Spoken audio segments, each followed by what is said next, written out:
Olá pessoal, sejam bem-vindos ao canal Entre Linhas. É o momento de nós explorarmos as entrelinhas da lição da Escola Sabatina. Já estamos na terceira lição aqui do primeiro trimestre de 2022. O ano ainda está com aquele cheirinho de ano novo e teremos aqui várias felicitações aqui nos comentários. Bom, nesse terceiro vídeo, pessoal, já começa dizendo que nós vamos ter sim uma entrelinha e não é a entrelinha homeopática, é a entrelinha tradicional. Na verdade, o Ricardo vai continuar construindo aquela ponte literária, trazendo sempre uma literatura secular e construindo uma ligação com o tema central da lição.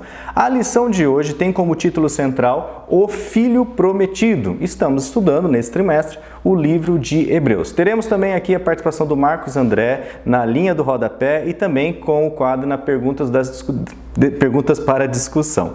Teremos a participação aqui do Ricardo, do Alexandre, a minha, todo mundo está aqui gravando e preparando esse material com muito carinho para que você continue aí aproveitando, estudando a lição semanal da Escola Sabatina, compartilhando aí esse vídeo com seus amigos que às vezes não tem lá aquele interesse de estudar muito a lição, quem sabe ele se interessa aí com esse formato que o Entre Linhas tem apresentado aí para vocês, beleza? Fica o convite, pessoal, se você não é inscrito no nosso canal, se inscreva, acione o sininho para você sempre receber as notificações quando nós lançarmos os vídeos semanais ou alguns vídeos esporádicos e também deixe seu comentário aqui, é muito importante saber o que você, como que você recebe esse conteúdo e também tornar essa relação aqui mais quente, um pouquinho menos fria, né? A gente aqui olhando com uma lente e vocês aí do outro lado, atrás da telinha de vocês. Beleza, pessoal? Então, por enquanto, chama a vinheta.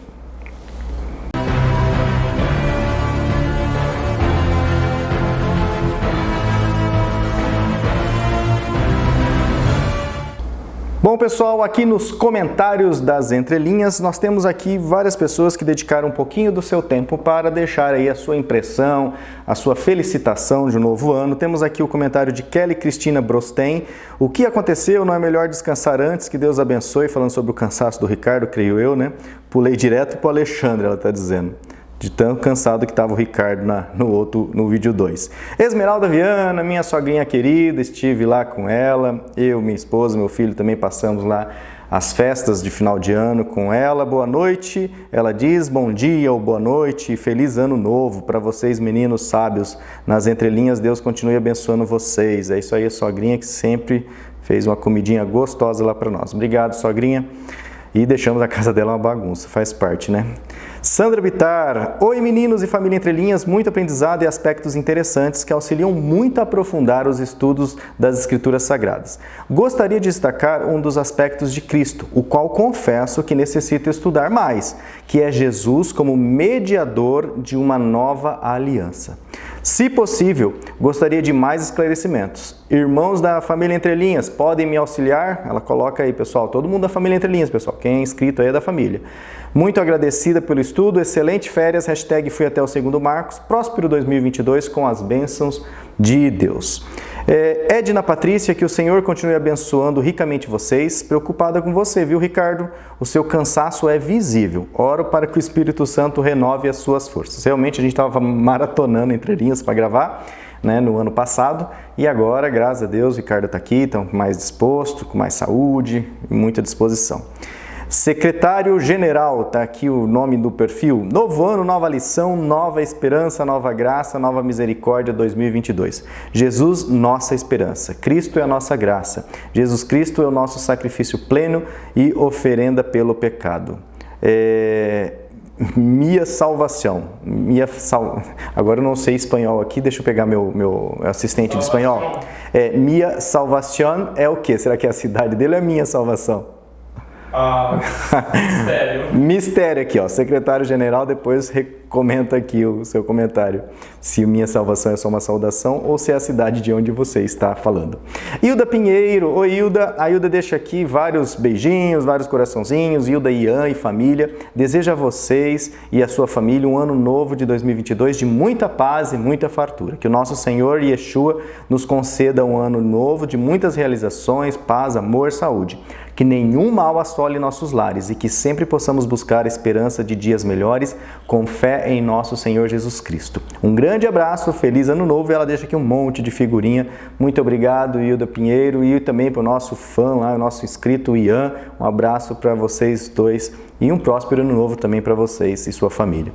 Juvernando Silva, lá de Maré, no Rio de Janeiro. Aí, Marcos André, eu não sei onde fica Maré, mas o nosso amigo Juvernando Silva mora aí e nos acompanha, né, no YouTube. Bênção aprendendo com o que Cristo tem capacitado vocês, exatamente. Edilza Nascimento, bom sábado, vídeo curtido, vídeo já compartilhado, né, Edilza? Tenham todos um 2022 cheio de boas realizações e muita saúde. Saúde é o que interessa. Liercio Carneiro, esposo da Lígia, né? Feliz ano novo, feliz sábado a todos. E é lá de Parnamirim, Rio Grande do Norte. A gente já decorou, ele nem colocou mais aqui nos comentários, mas a gente já decorou, né, Liercio? G. Vitorino, isso é o mesmo Liercio, né? Espero que sim. G. Vitorino, boa tarde, feliz sábado para toda a família Entre Linhas, feliz por 2022 para todos. João Cavaco aqui coloca um comentário, sempre com aspectos, destacando aqui sobre a mensagem da carta de Hebreus, e aqui no finalzinho ele coloca aqui que o conhecimento vai melhorando e Hebreus é uma ressaltada chamada de atenção. Cuidado, que Deus é Deus Criador e é Deus Santíssimo. Está constantemente a mudar e melhorar, sem nunca pôr em questão o que foi criado, pois tudo o que Ele cria é para ser eterno. Como perspectivar a mensagem de Hebreus? Ele pergunta. Com uma mensagem de constante renovação de criação para melhor. E isso só revela o quão maravilhoso é Deus na sua misericórdia para com as suas criaturas e o universo. Daí o grande desafio para o crente que a lê, que medita, que ora pela presença e evidência do poder do Espírito Santo. Vigia as oportunidades e atua em construtivo, oportuno e muitíssimo prudente testemunho. Deus nos abençoe em 2022. João Cavaco, peregrino lá na IASD de Lisboa, Portugal, União Europeia. E nos comentários aqui do João Cavaco, o nosso amigo, né, do Prado Inox, o Michel, já pede o contato do irmão João Cavaco, porque o Michel tem um projeto de oração, um projeto viral de oração, então já aproveito aqui para falar, quem sabe você comece aí daqui a uns dias, né, Michel? Vai ter um início de um novo ciclo.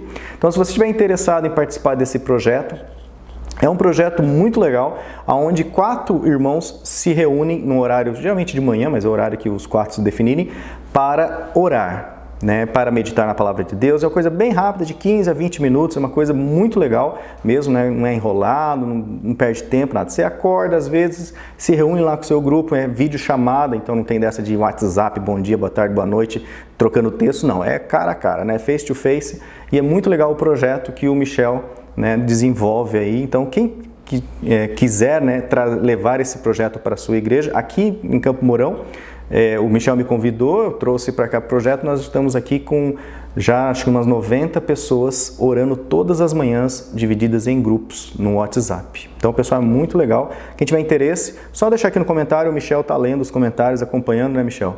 E vocês podem trocar as figurinhas aí para levar o projeto para a sua igreja, para a sua cidade. Eu recomendo que você participe de um ciclo, aprenda e aí vai multiplicando o projeto aí na sua região. Beleza? Vamos ver se o João Cavaco te dá os contatos dele, né, Michel? E aqui nos 2 últimos comentários, Wagner Veras, boa tarde, feliz sábado. Tudo que vocês faz tem a direção do Espírito Santo. Amém, é a nossa oração sempre. E fica muito bom. Que bom, Wagner, pelo carinho aqui do seu comentário. E Eunice Dias, boa tarde, feliz sábado, feliz ano novo também para você, Eunice Dias. Muito obrigado, pessoal, pelo carinho. Estamos aí a todo vapor nesse ano, né? Essa temporada ainda tem um quadro novo, né, na linha do rodapé, com o Marcos André, ele está trazendo aquelas perguntinhas do rodapé, espero que vocês estejam gostando, né? As 2 edições que saíram, eu gostei particularmente, muito legal, e espero que vocês também estejam ajudando você no seu estudo diário. Quem consome todo esse conteúdo numa hora e meia, e é muito legal, mas dá para consumi-lo durante a semana aos poucos, né? Fica aí sempre o chamado, né? E, novamente, eu falei isso na introdução, eu falo de novo, pessoal. compartilha com seus amigos, quem sabe esse pessoal, né, descobre um jeito novo aí de estudar a lição, uma linguagem diferente, trazendo aqui entrelinhas. E eu não falei o nome do livro, então vou falar agora, né? Na verdade, na entrelinha aqui que nós vamos trazer, nós vamos falar sobre a Divina Comédia. Ou seja, um livro, né, tão popular, o pessoal conhece, pelo menos ouve falar dele, né, de Dante Alighieri, e é um livro de 1555. Então vocês imaginam aí, né, a história que ele traz. Na verdade não é uma história com H, né, mas uma ficção. E mais o Ricardo aqui vai explicar certinho para vocês. Quem sabe seus amigos, né, que é ligado em literatura, através aí dessa ponte do Entre Linhas, começa a aprender um pouco mais sobre a palavra de Deus, que é a literatura das literaturas. Beleza? Vamos então lá chamar o nosso parceiro aqui, o Marcos André, que está no quadro Na Linha do Rodapé. Então, Marcos, inicia com uma oração esse estudo e já traz aqui, né, Na Linha do Rodapé, no canal Entre Linhas. Olá, você que nos acompanha através do canal Entre Linhas, eu sou o Marcos André e mais uma vez é uma satisfação estar aqui junto com você, estudando a palavra de Deus através desse vídeo, através desse canal. Mais uma vez eu quero convidar você a orar comigo para darmos início a essa lição com uma oração pedindo a orientação do nosso Deus. Vamos orar? Santo e bom Pai, muito obrigado mais uma vez pela oportunidade que o Senhor nos dá de nos reunirmos aqui como irmãos para estar estudando a Tua Palavra, para estar aprendendo mais daquilo que o Teu Santo Espírito deseja nos revelar. Nós te pedimos, Senhor, que o Teu Santo Espírito esteja nos guiando aqui, mas também que visite cada lar, cada pessoa que nos acompanha e que leve harmonia, leve paz, leve cura, libertação e que supra todas as necessidades por onde quer que passar. Nós te pedimos também que o Senhor esteja sempre abençoando esse canal para que ele possa ser uma fonte de vida, uma fonte de libertação, uma fonte de conhecimento da Tua Palavra para todas as pessoas que nos acompanham. Te pedimos isso confiantes no nome do nosso Senhor e Salvador Jesus Cristo. Amém. Muito bem, amigos, a lição dessa semana trata de um dos temas mais centrais da Palavra de Deus, né? Trata de Jesus Cristo como o Filho prometido no Antigo Testamento. Jesus Cristo, ele é o descendente da mulher que foi prometido, que esmagaria a cabeça da serpente. Ele também é o descendente de Abraão, que seria uma bênção para todas as nações. Ele também é o descendente de Davi, que reinaria com cetro de ferro e que jamais seria substituído. E assim as promessas messiânicas, as promessas do Antigo Testamento se cumprem em Jesus. É essa temática que nós vamos abordar durante essa semana. E o autor ele já começa desenvolvendo o assunto de que nos últimos dias, né, esses últimos dias ele pode ser uma aplicação ao período em que Jesus Cristo veio. Ele apresenta aqui alguns textos falando a respeito desse tema. E ele desenvolve, né, falando que esse Jesus que veio pagar os nossos pecados, que veio aqui para cumprir essas promessas do Antigo Testamento, esmagar Satanás, né, nos libertando, ele é o mesmo Deus, Criador, o Deus que esteve no passado sendo um com o Pai, né? E aí, baseado nessas promessas que foram feitas no passado e que se cumprem em Jesus, ele faz aqui uma pergunta na parte de domingo. Veja as promessas de Deus que já se cumpriram, né? Como isso nos ajuda a confiar nele quanto às que ainda não se cumpriram, como, por exemplo, a vinda do nosso Senhor Jesus Cristo, né? Ou a proteção que ele nos dará durante os momentos de tribulação, ou mesmo nos momentos em que nós estamos passando atualmente, né?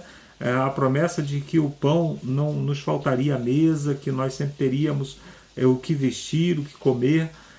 Isso são promessas que nós encontramos na palavra de Deus e que nós precisamos confiar através da fé, mas que nós podemos ter como base o passado. Não é só a fé que nos sustenta, nós temos como base o passado.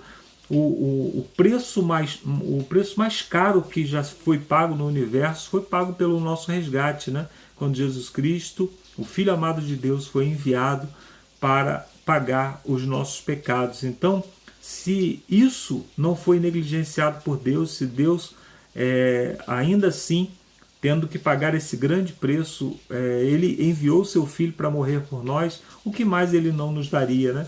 O apóstolo Paulo ele fala, se Deus fez isso por nós quando nós ainda éramos seus inimigos, o que mais ele nos daria agora que o aceitamos como o nosso Senhor e Salvador, né? Aí, na continuidade, o autor fala sobre Hebreus, no capítulo 1, do verso 1 ao 4, e ele fala que Deus, né, ele se revela através de Jesus. O autor ele dá um destaque, né, especial aqui ao fato de que Jesus ele é a revelação mais clara e mais plena de Deus, superior aos anjos e superior até mesmo aos profetas do passado, né? Superior às escrituras, por assim dizer. E é muito importante entendermos isso, né? Porque Cristo ele se revela, é Deus se revelando sem passar pelos filtros humanos, né? Todos os autores, quando eles escrevem com base na sua cultura e na sua percepção de Deus, enquanto que Jesus Cristo ele é a revelação mais clara. E aí o autor pergunta, pense no significado da vinda de Deus à Terra na pessoa de Jesus. Por que essa verdade nos traz tanta esperança, né? Então, Deus ele não se ocultou, ele não negligenciou, ele se envolveu pessoalmente no grande conflito por nós, ele se envolveu pessoalmente nessa batalha por nós, e por isso nós podemos confiar. Deus ele batalha pessoalmente as nossas batalhas, ele se envolve pessoalmente nas nossas lutas diárias, né? Na parte de terça-feira, na continuidade, o autor fala que ele é o resplendor da glória de Deus. E o autor, ele, pelo fato de que o livro de Hebreus, né, trata da questão do resplendor e da glória, que são sinônimos de luz, né? No Antigo Testamento, ele traz alguns textos do Antigo Testamento e também do Novo Testamento, falando, né, como Jesus Cristo se revela nessa condição de luz do mundo, né? E eu fiquei pensando a respeito disso, né, sobre a glória de Deus que foi revelada em Jesus, e eu acho que se você se perguntar ou perguntar para alguém qual é a principal característica de Jesus, acho que poucas pessoas vão dizer que é a luz, né?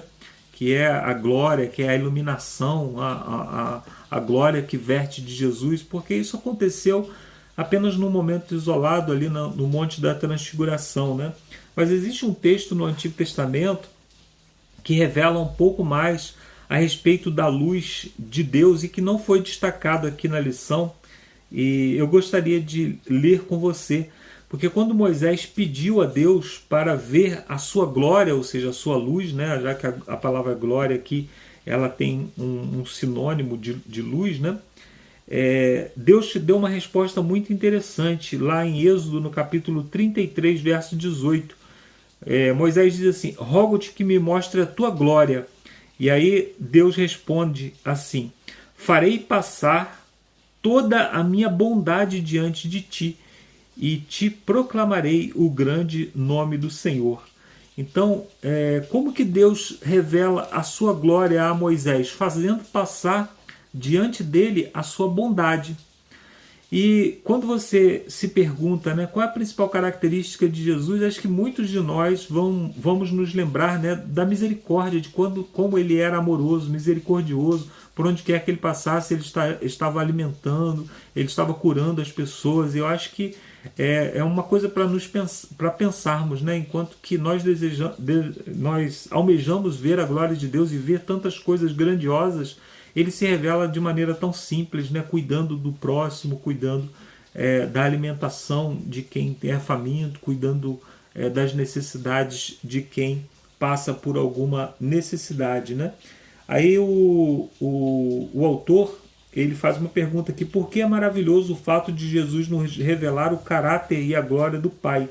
O que Jesus nos diz sobre como é o Pai? É isso, né? O Pai é bondoso, o Pai é amoroso, o Pai se envolve pessoalmente nas nossas dificuldades, né? Então isso é muito importante sabermos disso para que possamos conhecer melhor a Deus e saber a que Deus nós servimos. Na continuidade, o autor ele trata a respeito de Jesus, o apresentando como o Criador e o mantenedor do mundo, né? Então Deus ele se distingue dos deuses e das suas criaturas, né? Pelo fato de que ele é criador de todas as coisas, ele é criador do mundo. Isso é uma das características distintivas de Deus, né? E aí o autor pede para que a gente leia Atos no capítulo 17, verso 28, que fala que Deus ele vem pessoalmente, né? E fala ali que Jesus ele se manifesta, ele vem enviando o seu Filho, né? E diz assim: o que esse texto diz sobre Jesus e seu poder? Reflita sobre as implicações da morte de Jesus na cruz pelo nosso pecado. E o que essa verdade nos ensina sobre o caráter abnegado do nosso Senhor. Então, o fato de que Jesus Cristo, Criador de todas as coisas, mais valioso do que todo o universo, mais valioso do que todas as suas criaturas, né? Porque uma criatura ela não pode suplantar o seu Criador, né? em valor, em peso de glória. E mesmo assim, Jesus Cristo ele se fez humilde, veio aqui em nosso favor, né? E morrer para nos salvar, para salvar uma das suas criaturas, né, é o maior ato de amor que já foi feito no universo e que jamais será feito no universo, né? Então, Jesus Cristo ele aparece, né, como o Deus do amor, o Deus que ama a ponto de entregar a sua própria vida. E na parte de quinta-feira, ele diz aqui, né, tu és o meu filho e hoje te gerei. Aí existem duas posições a respeito desse hoje, né? Um que seria hoje um dia eterno antes de ser criado o tempo, né? E que Deus havia criado Jesus nesse tempo e por isso Jesus poderia ser chamado de eterno, já que ele foi criado antes do tempo. Isso é uma posição aí das pessoas que creem que Jesus Cristo é uma criatura. E existe outra posição que seria no futuro, que seria quando ele foi gerado lá no ventre de Maria, quando ele nasce, né? Mas eu achei interessante uma posição que o próprio apóstolo Paulo, uma aplicação que o apóstolo Paulo faz a esse verso, ao Salmo 2, verso 7. Ele fez uma aplicação para a ressurreição de Jesus, lá em Atos, no capítulo 13, verso 33, ele, falando da ressurreição de Jesus, ele usa esse versículo. Então, Jesus Cristo, ao nascer, ao se tornar carne, ao renascer através da ressurreição, ele foi gerado como criatura, como um ser humano para nos redimir dos nossos pecados. Então que Deus nos abençoe, que possamos entregar verdadeiramente a nossa vida a Jesus, confiar nos méritos de Cristo, na vida santa dele e também no sacrifício feito por ele, por nós na cruz do Calvário. Que Deus nos abençoe. E agora eu termino aqui a minha participação. Espero que você continue conosco aqui até o final para nos encontrarmos novamente. E agora você vai lá para Campo Mourão com o Ricardo, com o Lúcio e com o Alexandre para aprender um pouco mais sobre esses temas que nós tratamos aqui. Até daqui a pouco com as perguntas para a discussão. Valeu, Marcos. Valeu, parceiro. Obrigado aí por toda semana estar enriquecendo aqui o nosso estudo da lição com um novo quadro, né, na linha do rodapé. E agora nós teremos então na ponta da linha, onde nós vamos trazer aqui cada dia da semana o que o autor traz na ponta da linha, já com as entrelinhas homeopáticas, né, que o Ricardo e o Alexandre sempre trazem. E depois nós teremos aqui na ponta da linha de sábado, domingo e segunda, teremos as entrelinhas com o livro, né, a Divina Comédia, e depois na ponta da linha de terça, quarta e quinta com o Alexandre. Então, Ricardo, agora é com você, chega aí, sua vez. Olá, pessoal. Lição número 3, Filho Prometido. Antes de entrar propriamente na lição, os agradecimentos a quem está preocupado com o cansaço meu, cansaço nosso. Inclusive, eu vou revelar aqui que talvez alguém tenha ouvido, né? Quando eu estava falando, o Lúcio estava dormindo, deu uma roncada. Uma hora que na fala do Lúcio, idem, eu também estava. Quem estava verdadeiramente preocupado com o nosso trabalho voluntário, sem nenhum tipo de remuneração, na sexta-feira, se a gente não vem cansado ou não, não tem vídeo para vocês. Então quem realmente estava preocupado, eu agradeço a preocupação, e para quem não estava preocupado, apenas estava, pode pegar aqui embaixo, avançar o vídeo ou não assistir o vídeo, avançar o vídeo para o Alexandre, para o Marcos. Eu vou começar aqui agora.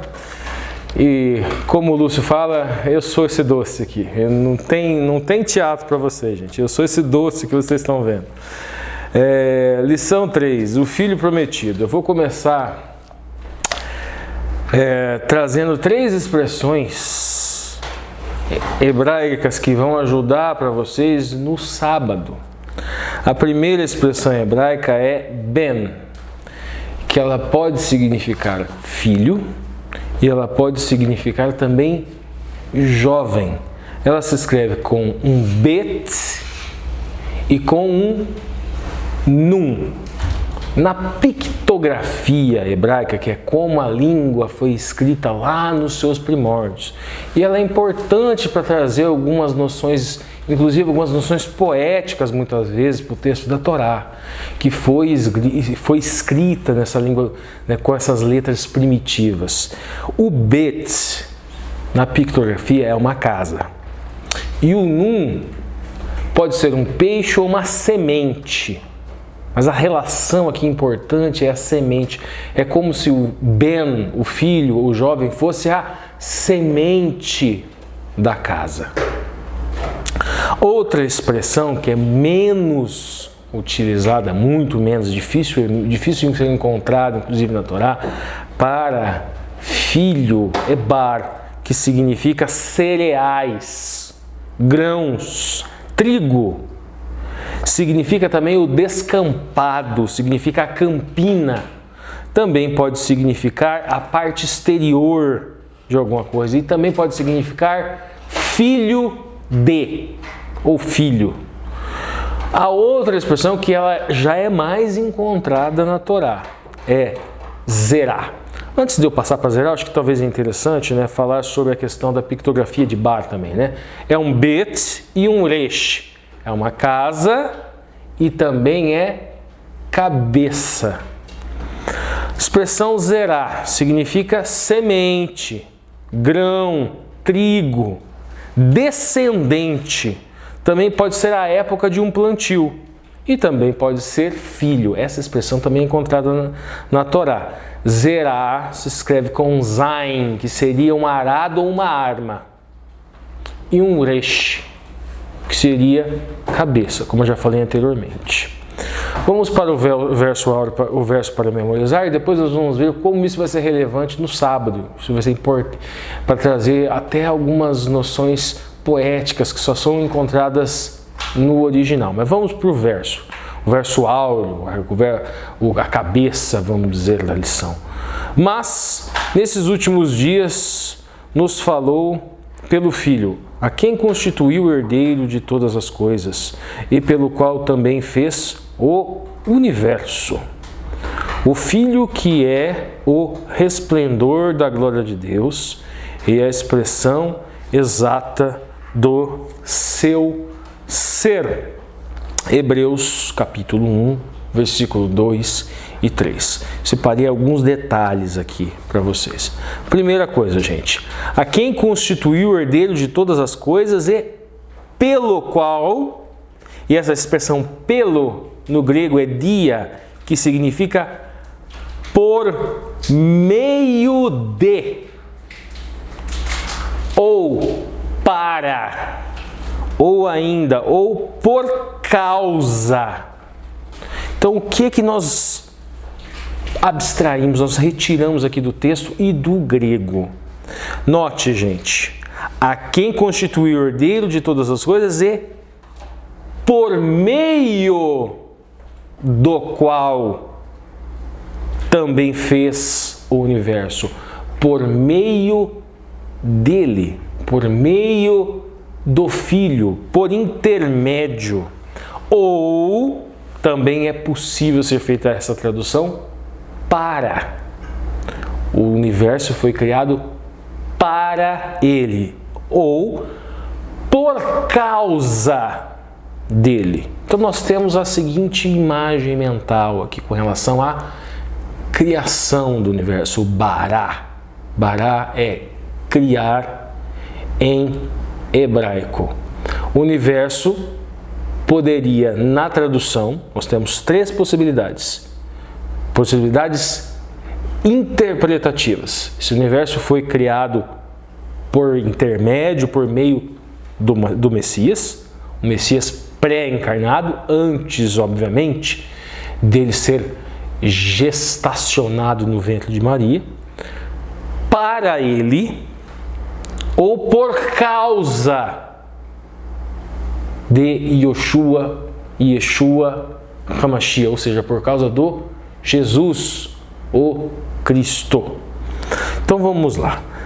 Logo no primeiro parágrafo, o autor da lição ele vai citar Gênesis 3:15, ou seja, o livro de Bereshit, o livro no princípio, o primeiro livro da Torá.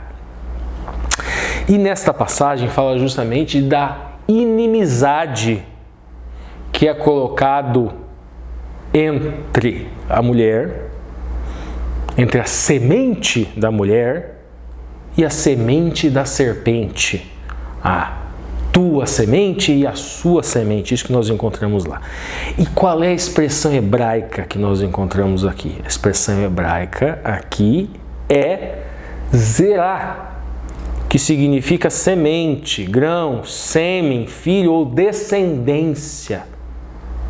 Então nós podemos pegar, qual palavra aqui seria mais interessante? Filho ou descendência.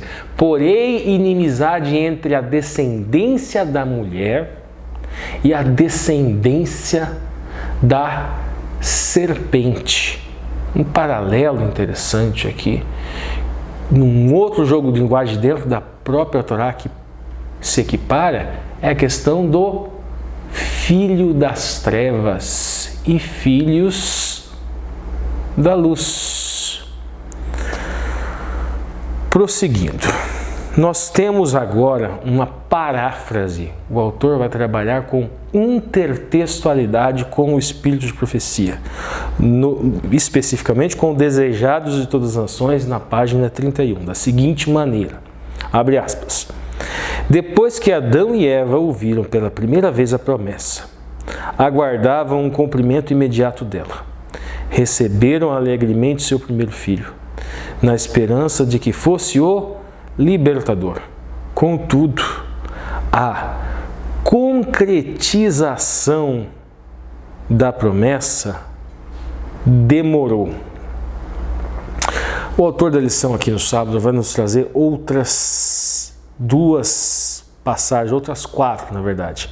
Mas a primeira é Bereshit 22:16 e Gálatas, agora está na Brit Hadashah, Novo Testamento, 3:16, onde fala o seguinte, gente: esta promessa, Deus jurou que ele teria um descendente, um filho por meio do qual todas as nações seriam abençoadas. E a expressão hebraica que nós encontramos lá agora é Ben, é filho.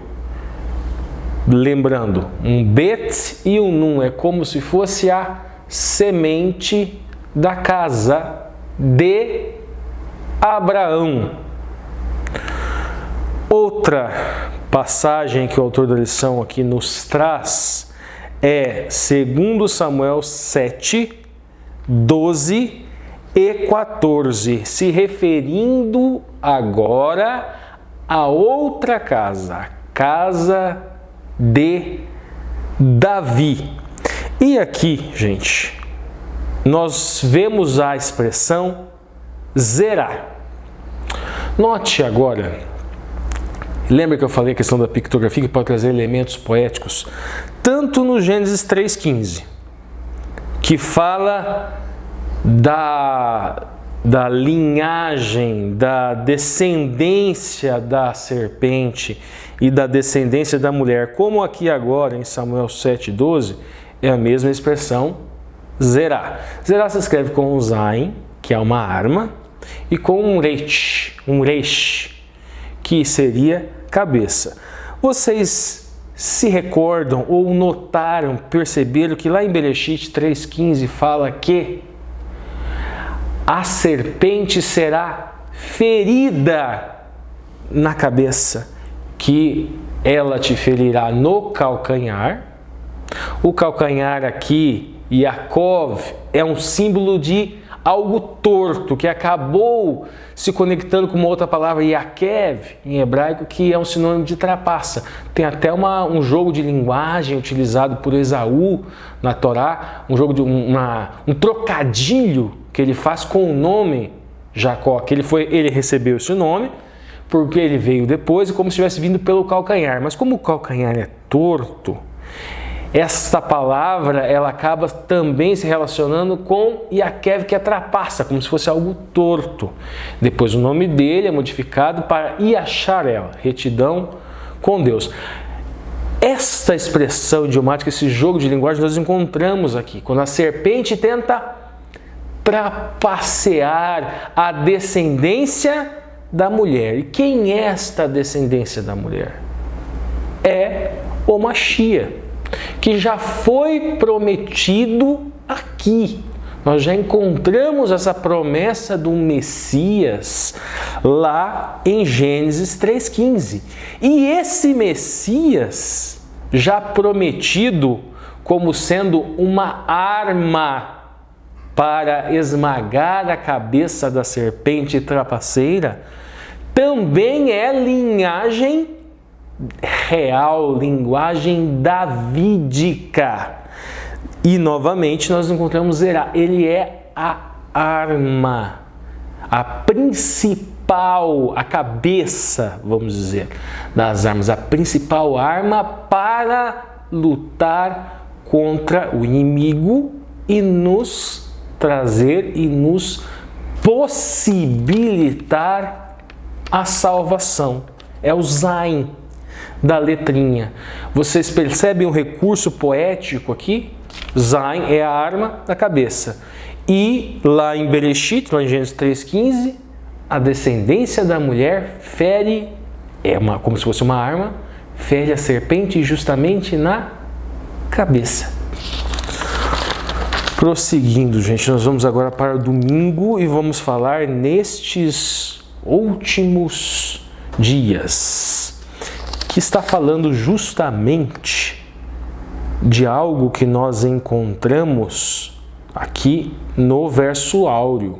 Mas nestes últimos dias nos falou pelo Filho.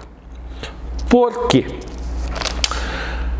Albert Barnes fala que nesses últimos dias, necessariamente, é uma expressão recorrente na Bíblia e que pode ser utilizada de maneiras diferentes, mas que nesse caso ela queria marcar o seguinte: queria marcar que nos tempos passados Deus nos falou por Moshe, por Moisés, na Torá, nos falou pelos Navim, pelos profetas, mas que muito mais plenamente, muito mais completamente, de forma muito mais esclarecedora nestes últimos tempos, porque nos fala através do próprio Mashiach, de Yeshua, da sua própria vivência, dos seus próprios atos, de suas próprias palavras, que nós encontramos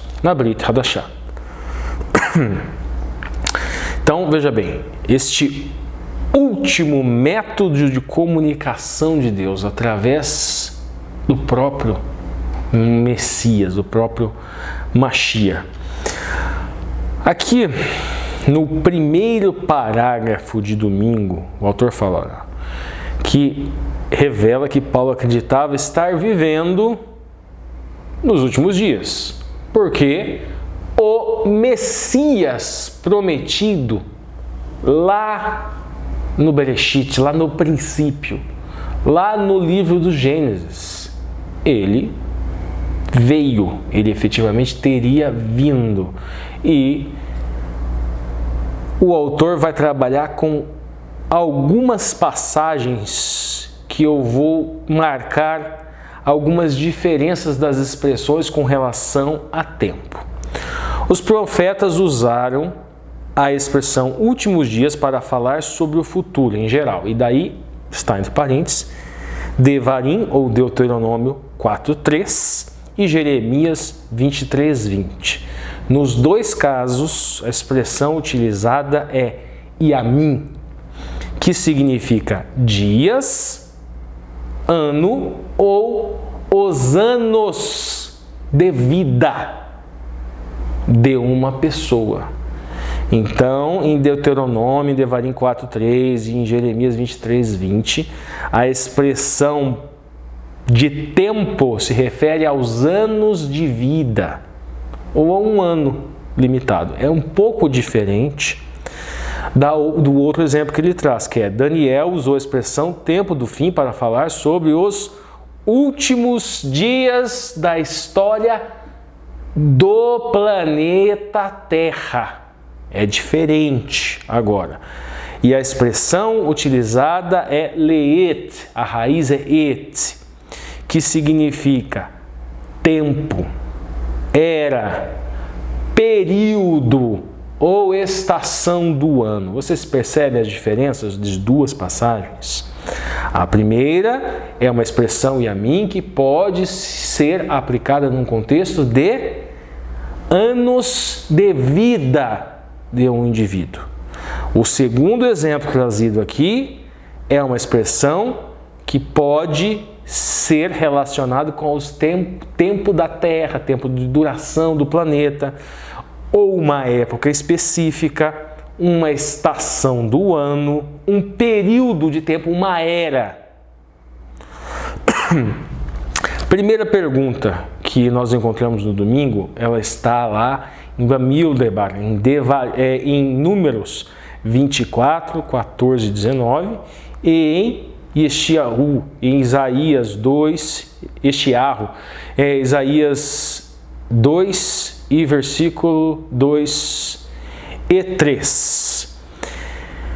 No primeiro caso, gente, em Números, está se referindo à história de Balaão, aquele profeta ganancioso que estaria com certeza no inferno ficcional do livro de Dante Alighieri, que ele foi pago para amaldiçoar o povo de Israel e ele não conseguia, mas ele acabou criando uma gambiarra lá e ajudou os inimigos de Israel. Mas tudo bem, mas nesse texto específico, ele acaba profetizando sobre algo, sobre a estrela de Jacó e o cetro de Israel, ou seja, ele profetiza sobre o povo de Deus e sobre o Messias, o ungido de Deus que viria deste povo.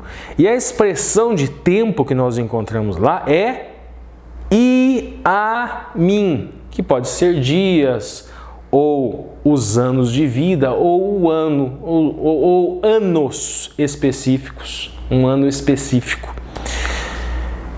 E em Isaías fala sobre o monte da casa do Senhor.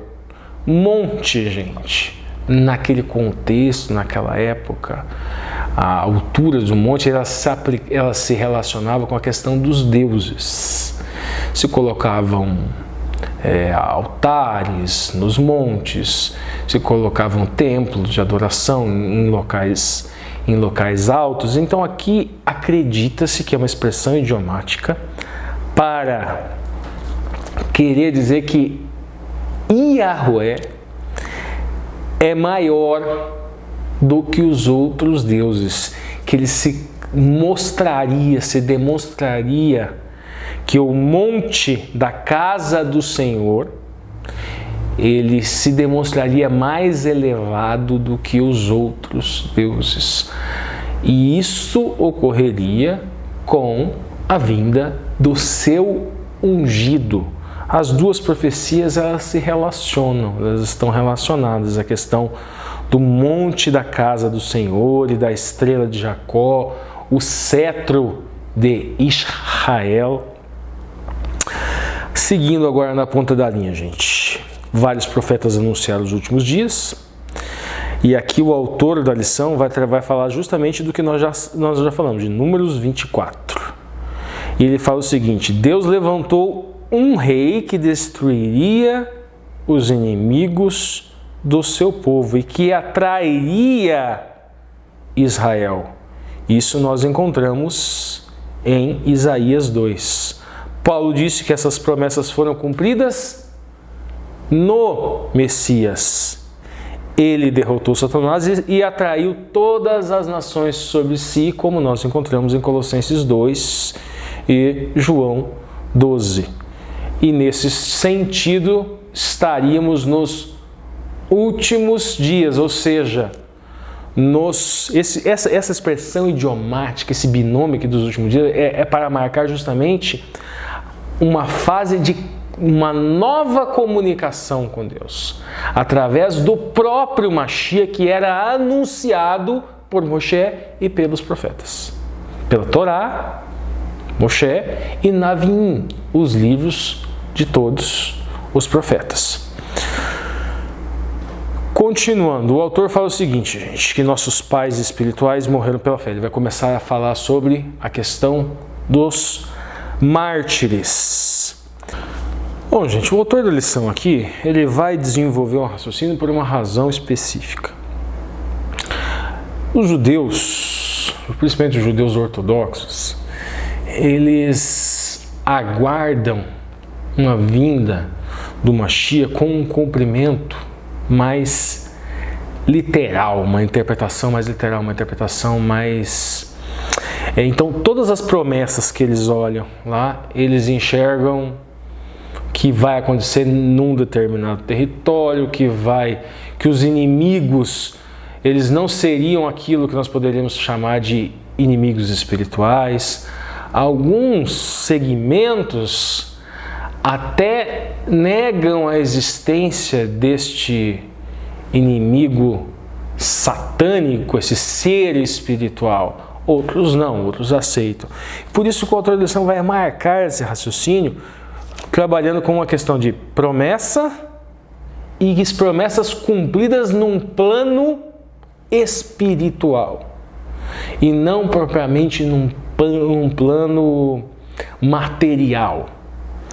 Vocês percebam o seguinte, ele vai falar a questão dos heróis que morreram na fé e que saudaram promessas de longe, mas não as receberam enquanto estavam vivos, mas as receberão, obviamente, no momento da ressurreição. Nós, porém, vimos um cumprimento em Jesus. Nós podemos ler o texto, nós podemos ler os evangelhos, nós podemos ler outros livros do Espírito de Profecia, justamente narrando estas histórias. E aqui, olha aqui aquela marcação que eu falei para vocês, gente. O Pai prometeu que ressuscitaria seus filhos. Nós vemos isso lá em 1 Tessalonicenses, no capítulo 4. Notícia maravilhosa. A ressurreição de Jesus, que era uma coisa que estava próxima, que era evidente, ela trazia e nos traz também nos dias de hoje esta certeza. O Pai também prometeu uma nova criação. Ele prometeu um novo céu e nova terra. Nós estamos aguardando isso para a segunda vinda do esposo, a segunda vinda do Mashiach, novo céu e nova terra.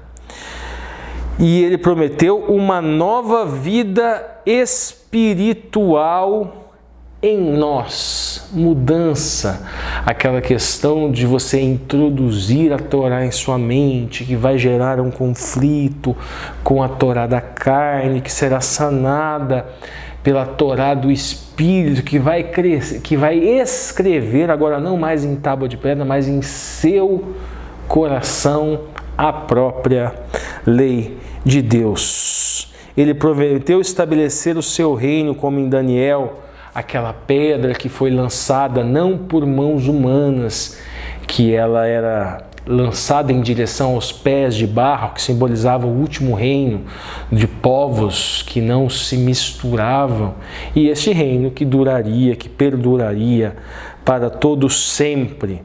O Pai começou a fazer tudo isso na primeira vinda e ele completará na segunda vinda. Agora vamos para a lição de segunda-feira. Deus nos falou pelo Filho, nós já adiantamos um pouco disso, a questão do Moshe, a questão dos profetas na Torá, que veio pela boca de Moshe, de Moisés, e Navim, que são os livros proféticos, é todo o Velho Testamento.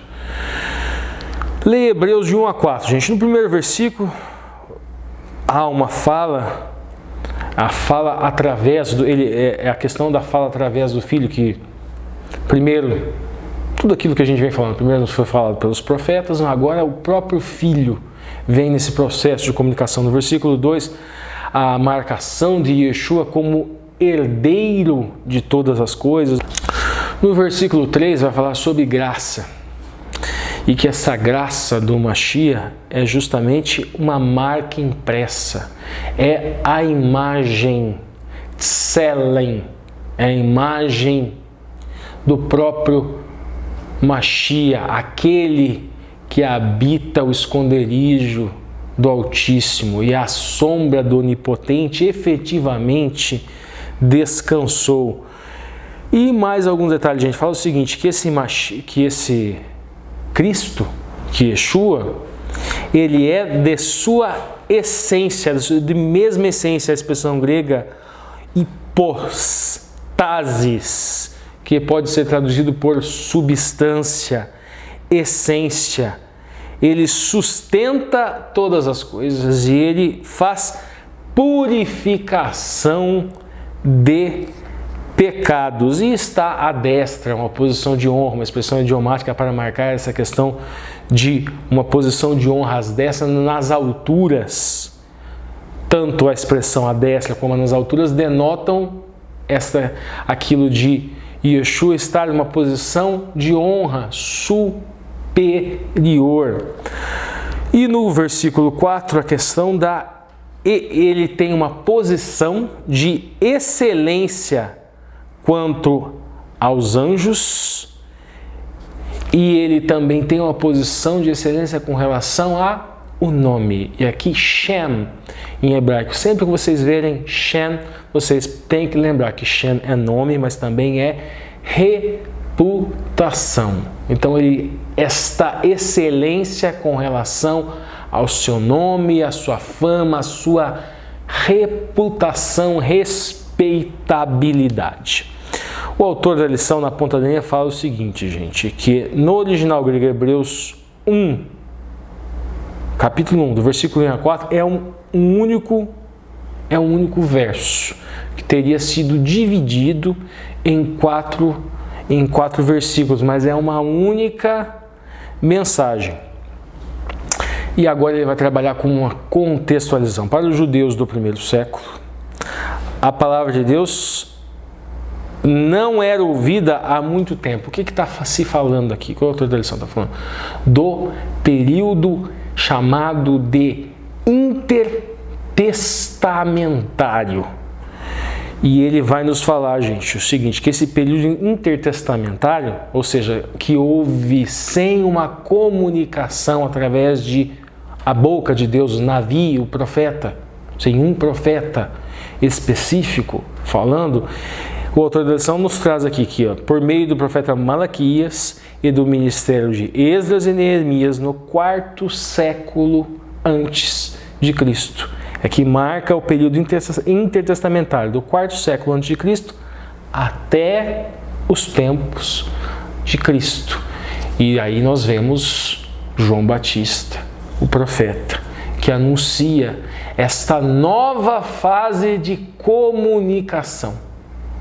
Deus se comunicando com a sua criatura através do Filho, por meio de Yeshua, por meio do próprio Salvador. A revelação divina, por meio de Jesus, no entanto, foi superior à revelação que Deus fez por meio dos profetas. Jesus é meio maior de revelação. Gente, isso não significa que eu vou poder encontrar alguma coisa no Novo Testamento que ela vá contra aquilo que está no Velho. Isso quer dizer que ela lança uma melhor luz com relação ao caráter do divino. Porque o divino ele não se comunica através de linguagem humana. Então ele falou se utilizando da boca, das expressões idiomáticas, da língua, das construções narrativas dos seres humanos daquela época. Agora, ele vindo à Terra, ele vai demonstrar não só em palavras humanas, mas em ações de um ser humano, porém divino. No caso, o Mashiach. No caso, o Cristo, o Messias. Seguindo, o autor da lição usa uma expressão muito interessante, gente, que, olha, ele fala o seguinte: a revelação do Pai no Filho ofereceu uma chave para a compreensão da verdadeira amplitude do Antigo Testamento. Assim como uma imagem numa caixa de um quebra-cabeça apresenta chave para encontrar o encaixe correto, o molde correto. Por último, no último parágrafo aqui eu trouxe, o autor vai trabalhar com Hebreus 2:10 e com também Hebreus 6:20. Vai falar o seguinte: ele veio para nos representar e para nos salvar. Lembrando que Yeshua, o nome deriva de uma palavra hebraica muito encontrada na Torá, Yeshua, que significa salvação. O próprio nome dele significa salvação. Quando nós falamos Yeshua HaMashiach, é Salvador ou ungido. Yeshua significa salvação e Mashiach significa o ungido, ungido de Deus. O que nós encontramos lá, gente? Primeiro, nós encontramos em Hebreus 6:20, a questão que o Mashiach é apresentado como precursor. Ele nos é apresentado como sacerdote segundo a ordem de Melquisedeque. O que significa isso? Nós temos o Kohen, que é o sacerdote.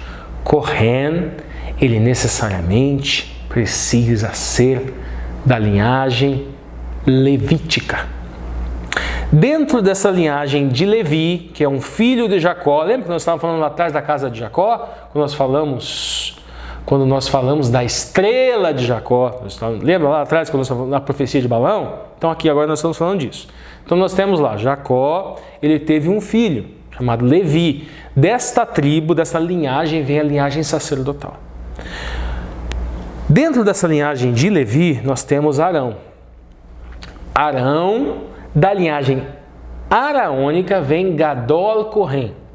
Gadol Kohen é sumo sacerdote, grande sacerdote, que fazia o serviço de purificação, expiação de pecado.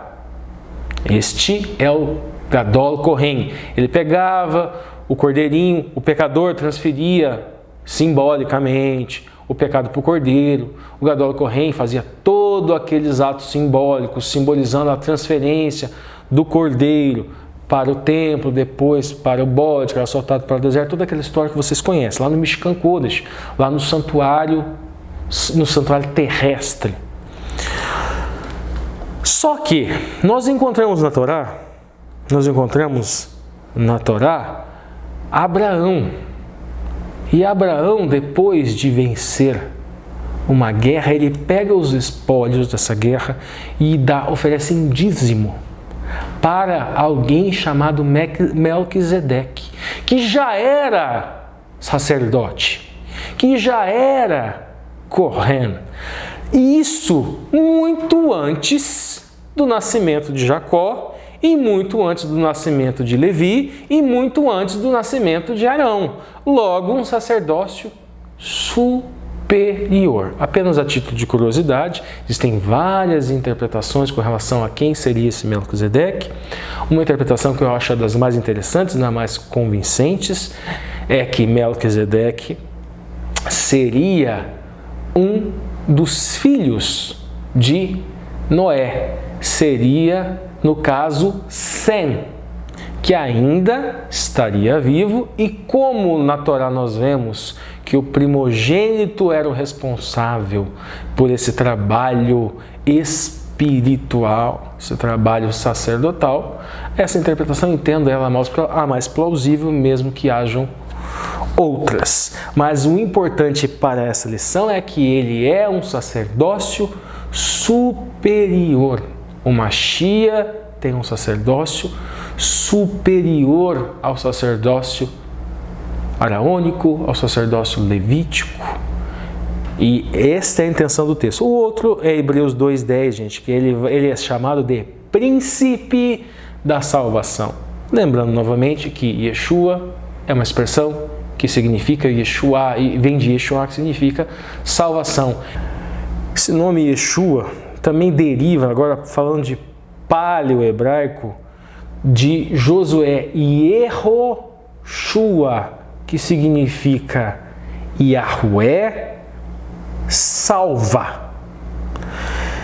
Ou seja, nós temos esses referenciais linguísticos que nos levam justamente a esse novo jogo de linguagem que nós encontramos no livro de Hebreu, que o Machia é chamado de o príncipe da salvação. Agora vamos à entrelinha e depois ao Alexandre. Bom, gente, voltamos aqui mesmo um tanto cansado, um pouco menos do que no vídeo anterior, mas ainda. E voltamos àquele trabalho árduo de fazer uma entrelinha raiz, que na verdade, além de tudo, é o nome do canal, né? Que é onde a gente tenta criar pontes, criar links com temas que propriamente não estão na ponta da linha da lição. Nossos vídeos são longos, inclusive por isso, porque agora nós trabalhamos a ponta da linha e a entrelinha, diferente do que a gente fazia antes. E o livro dessa semana, a gente descobriu, pelo menos tivemos a impressão, que o algoritmo do YouTube gosta quando a gente faz isso. No dia que falhou a entrelinha, eu estava extremamente cansado, não tinha condição nenhuma de fazer uma entrelinha, tinha que fazer só a ponta da linha normal, que o Lúcio colocou aquela caretinha, a gente teve uma queda mais ou menos de umas 400 visualizações. Assim, de uma semana para outra. Parece que o YouTube, ele nos dá as mensagenzinhas subliminares do que ele quer que a gente faça para nos impulsionar. Além do seu like, além do compartilhamento, além do comentário aqui embaixo, comentários bons, comentários que enalteçam, né, que nos levante. E o livro dessa semana, gente, Divina Comédia de Dante Alighieri. O Alexandre perguntou para mim se leu esse livro italiano. Gente, é meio difícil. Eu até tenho um certo conhecimento na língua italiana, mas o problema é que ele foi escrito num dialeto, gente, o dialeto de Firenze, o dialeto de Florença, né? Então é um pouco complicado ler esse livro no dialeto toscano. Esse dialeto toscano é bem difícil. Então vamos lá, gente. Primeira coisa, por que comédia? Gênero literário. Comédia e tragédia. Divina Comédia significa então que tem um final feliz. Por isso que é comédia. Você pode até achar engraçado o livro, ele não é nem um pouco engraçado, é bem difícil de ler, chatinho de ler. Por quê? Porque a gente não está acostumado, nossa mente não está acostumada. É prosa. É um livro de prosa, verso. Então é cansativo. Bem cansativo de ler. Mas vocês vão encontrar em alguns livros, mas eu recomendo que vocês não façam isso, que vocês vão encontrar assim, explicar primeiro para vocês, gente. São 100 cantos. Então é um livro que foi escrito para ser cantado, primeiramente. E como é essa divisão? Tem muita coisa com número Então nós temos um primeiro canto que é o canto introdutório. Depois tudo é 3. São 33 cantos do inferno, 33 cantos purgatório, 33 cantos do sol. E nos livros você encontra em cada canto um resuminho e depois a versão em prosa e em verso. Então você pode utilizar esse recurso para facilitar, para você saber, para sua mente ela não se cansar tanto quando vocês forem ler. O 3 aí é óbvio, né, gente? Ele era um cristão, mas esse livro, por que ele é um livro importante para a leitura? Ele é um livro importante porque ele vai marcar a visão cristã medieval. Vocês notaram aqui, purgatório. É algo que a doutrina adventista não defende. Nós não defendemos essa questão de purgatório e muito menos essa questão desse inferno. Mas é importante vocês entenderem, gente. Por exemplo, todos vocês já sabem, quem acompanha o canal, estou escrevendo um livro. E quando eu comecei a escrever esse livro, eu pensei assim, meu Deus, mas a liberdade para escrever isso é difícil. Se o pessoal achar que eu sou isso, que eu sou aquilo, que eu sou um herege, gente, se vocês comprarem o livro, vocês podem criticar à vontade. Afinal de contas, não gostou, tem todo o direito de não gostar. Diferente do trabalho voluntário, né? Bem, um pouquinho diferente. Mas tudo bem. Mas daí eu pensei assim, Cristo. Dentro do Adventismo, quando nós falamos da parábola do rico e Lázaro, nós falamos, não, Yeshua, o Salvador, ele não estava querendo ensinar doutrina. Aquilo lá não é uma Haggadah, não é lei, aquilo lá é uma halagá, aquilo lá é uma anedota.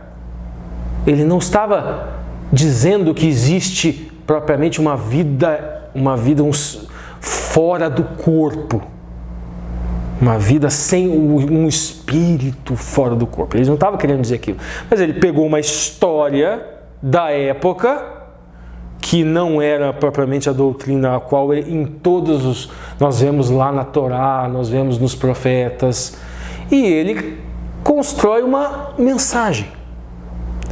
Se o Messias fez isso, ele não tinha intenção de doutrinar ali, e nós utilizamos esse raciocínio para dizer que ele não estava defendendo uma vida fora do corpo após a morte. Logo, este recurso é um recurso válido. Então, quando nós vamos ler esse livro, inclusive a Divina Comédia, ou qualquer outro livro, nós temos que entender que ele não está doutrinando. Então, qual é a importância de ler isso? Entender como era a visão medieval na época. E muitas vezes ele faz piada. Quando Frankenstein era uma crítica a uma sociedade que estava endeusando o homem. E muitos cristãos criticaram a autora, enquanto ela estava fazendo a mesma crítica que ele, só que se utilizando de recurso literário. Esse tipo de compreensão é que a gente precisa desenvolver. Pontes, entre linhas é para isso, gente, para nós criarmos pontes. Então vamos seguir. Primeira parte do livro, ele está na floresta. Alguns estudiosos falam que aqui é uma alegoria com relação aos vícios. Vícios, pecados, talvez vícios no sentido aristotélico da palavra. Não é só o vício da droga, não, é o oposto da virtude. Virtude e vícios. Então essa floresta, ele estaria perdido, longe da virtude. E ele estaria procurando o caminho da verdade. Aqui é o link que eu faço com a lição dessa semana. O título da lição é justamente sobre o Filho, gente. E nós sabemos que o Filho é o caminho. O verdadeiro caminho é o Filho. É Cristo, é Yeshua HaMashiach, Kohen Hagadol. É sumo sacerdote segundo a ordem de Melquisedeque. Esse é o link, a ponte que nós fazemos. Porque Dante, aqui, que é o personagem também, estava procurando o caminho da verdade. E o caminho da verdade é justamente o Cristo. Mas vamos lá, seguindo. Ele passa por montanhas, ele tenta escalar aquela montanha, ele é atrapalhado por um leão, um leopardo, uma loba. Alguns entendem que aqui o leão é um símbolo da violência, o leopardo seria um símbolo da incontinência e o lobo da fraude. e ele encontra Virgílio. Virgílio é um poeta que existiu. Nós temos muitos personagens nesse livro, personagens fictícios e não fictícios, que ele existiu entre ano 70 a.C. e ano 19 a.C. É um símbolo da razão humana. Então, nessa floresta dos vícios, ele encontra a razão humana. No caso, seria simbolizado por Virgílio, que ele de fato escreveu alguns livros, inclusive ele escreveu Eneida, ele escreveu Geórgias e ele escreveu Eclogas, alguns livros na língua grega. Nós temos o encontro de Virgílio. Virgílio aqui, ele é um ajudador de Dante. Ele foi enviado, logo vocês vão saber por quem, para ajudar Dante a sair desta floresta. E não só isso, um pouco mais. Não quero dar o spoiler antes do final da história. E ele encontra algumas criaturas. E Virgílio ajuda a enganar essas criaturas nessas viagens. Ele encontra alguns amigos de Dante. Ele foi... Eu fiz uma resenha uma vez de um livro, eu acabei deixando para depois, eu acabei escrevendo. Então eu já vou dar o spoiler mesmo, gente. Ele foi enviado por Beatriz. Beatriz é uma mulher que efetivamente Dante, o autor, ele conheceu, que ele se inspirou nela. Ela morreu aos 25 anos de idade e ele escreveu muitos poemas, inclusive, para essa mulher. Ele se inspirou nessa personagem do livro Beatriz, que logo ela chega na história. Vamos lá, primeiro círculo, gente. O primeiro círculo seria o limbo.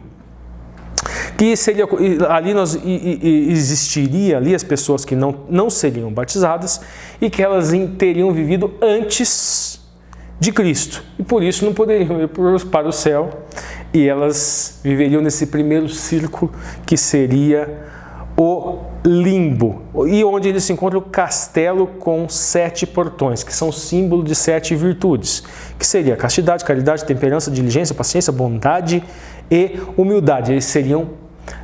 Eles encontram aqui nesse primeiro círculo alguns pagãos, como Homero, Euvídio, Sócrates, Cícero e até mesmo é encontrado Júlio César. Aqui nós vemos uma doutrina extremamente estranha, gente, porque o Messias, Cordeiro de Deus, que foi morto, em algumas traduções, desde antes da fundação do mundo, ou Cordeiro de Deus que foi morto desde a fundação do mundo. Querendo dizer que esta salvação do Mashiach, ela não se limita a questões temporais. Isso é uma alegoria, isso é uma construção linguística justamente para denotar entendemos nós agora, uma heresia da época medieval. Não vamos culpar o Dante por isso, ele está apenas descrevendo. Segundo círculo, Vale dos Ventos, onde eles encontram pessoas lascivas. Aqui nós encontramos o pecado da luxúria. Ele encontra pessoas, por exemplo, como Cleópatra, Tristão, Helena de Troia. Aqui ele encontra uma besta, Minos, que é como se fosse um guardião deste segundo círculo. Outro detalhe interessante desse círculo é que ele encontra um casal. Ele encontra Paolo e Francesca de Rimini, que seria um casal adúlteros, e eles é como se eles tivessem grudados. Aí no terceiro círculo é o Vale da Lama, e aqui marca muito a questão do pecado da gula, e uma chuva de lama cai sobre essas pessoas que recebem esta punição e eles ficam presos nessa chuva de lama. Aqui o guardião seria um Cérbero. E ele encontra também aqui Tiaco, que era um adversário político que ele tinha em Firenze, que teria este pecado da gula. No quarto círculo, as colinas da rocha. Aqui a marca é o pecado da ganância. O guardião aqui que eles encontram é justamente Plutão. E aqui os pecadores são divididos em 2 grupos.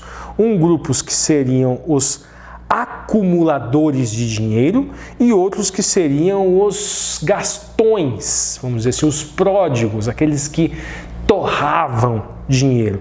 E eles eram obrigados a empurrar pedras. Um detalhe interessante aqui, gente, é que no livro Dante coloca alguns personagens. Ele coloca clérigos, papas e cardeais nesse quarto círculo. No quinto círculo, o rio de Estígio, e aqui o pecado capital marcado é o pecado da ira. E eles são colocados para lutar entre si e beber água tóxica. Neste momento, um anjo caído aparece nessa jornada de Dante e tenta chamar Medusa. Por quê? Porque Dante não é um espírito aqui na história, diferente de Virgílio. Ele entrou ali no inferno, nessa jornada, com o corpo, né, na história. E por isso os anjos caídos ficam loucos, vão chamar Medusa para transformá-la em pedra para que ele fique no inferno para sempre. Mas outro anjo fala que na verdade essa jornada ela é supervisionada pelo próprio Deus, e esse anjo ajuda e abre o portão para o sexto círculo, que é o cemitério de fogo. E aqui é onde ficariam os hereges, e eles são queimados vivos em tumbas. É encontrado aqui tem alguns personagens, aqui o Farinata degli Uberti, que ele não acreditava em Deus, e ele era um líder político na época do Dante, lá em Firenze, lá em Florença. Ele encontra também nesse círculo Epicuro, que seria o poeta, o filósofo grego, que ele entendia que alimentar os prazeres, a satisfação dos prazeres era necessária. Ele é muito mal compreendido, gente. Os epicuristas esses sim são devassos, o Epicuro nem tanto. Ele fala de um prazer moderado, mas acabou sendo interpretado de maneira equivocada. E ele encontra Frederico II e também encontra aqui um papa, o Papa Anastásio II, outra brincadeira pesada que o Dante faz aqui. E depois no círculo 7, que é o Vale de Flegetonte, ele encontra um minotauro que bloqueia a passagem, mas este minotauro, num momento de ira, eles passam. Ele tem 3 vales, esse sétimo círculo: o Vale de Flegetonte, o Vale dos Suicidas e o Vale do Deserto Abominável. Neste sétimo nesse sétimo círculo, com esses 3 anéis, ele encontra um centauro que corre com ele até o primeiro anel. E lá, gente, ele pega uma árvore e ele quebra essa árvore e um grito. Por quê? Porque as pessoas ali são transformadas em árvores.